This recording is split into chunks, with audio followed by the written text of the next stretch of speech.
राज्य मंत्रिमंडळाच्या आजच्या बैठकीत अतिवृष्टीग्रस्त शेतकऱ्यांच्या मदतीची घोषणा होण्याची शक्यता। शिंदेंच्या कार्यकाळात जाहीर मदतीपेक्षा 2 ते 5 हजार रुपये अधिक मदतीचा फडणवीस सरकारचा प्रस्ताव।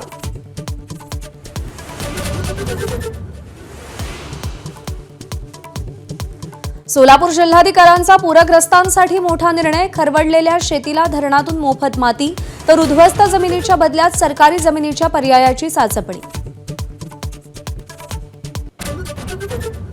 सुप्रीम कोर्टात सरन्यायाधीश भूषण गवईंवर हल्ल्याचा प्रयत्न।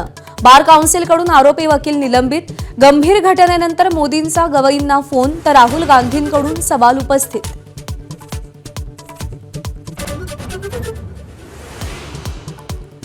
सरन्यायाधीश भूषण गवईंवरील हल्ल्याच्या प्रयत्नाच्या निषेधार्थ शरद पवारांच्या राष्ट्रवादीचं आज राज्यव्यापी आंदोलन। सुप्रिया सुळे बारामतीत तर रोहित पवार संभाजीनगरमध्ये मूक आंदोलन करणार। महाविकास आघाडी आणि काँग्रेसला नवीन भिडूची गरज नाही। काँग्रेस प्रदेशाध्यक्ष हर्षवर्धन सपकाळांचं मोठं वक्तव्य। राज ठाकरेंच्या मनसेला महाविकास आघाडीसोबत घेण्यावरून रणकंदन होणार।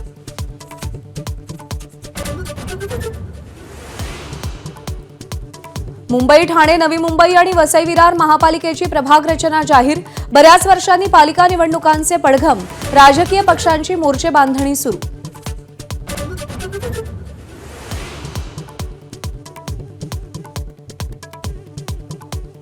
मुंबई महापालिका निवडणुकीसाठी शिंदे सेनेकडून चाचपणी सुरू। निवडून येणाऱ्या उमेदवारांना प्राधान्य देणार।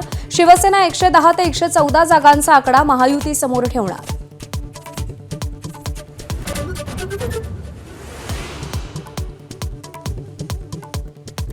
ठाणे महापालिकेच्या प्रभाग रचनेवरून महाविकास आघाडी आक्रमक। ठाणे महानगरपालिकेच्या प्रभाग रचनेविरोधात जितेंद्र आव्हाड उद्या कोर्टात याचिका दाखल करणार।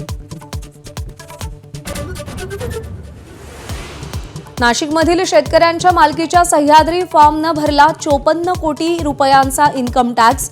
14 वर्षांमध्ये तब्बल 218 कोटींचा कर भरला।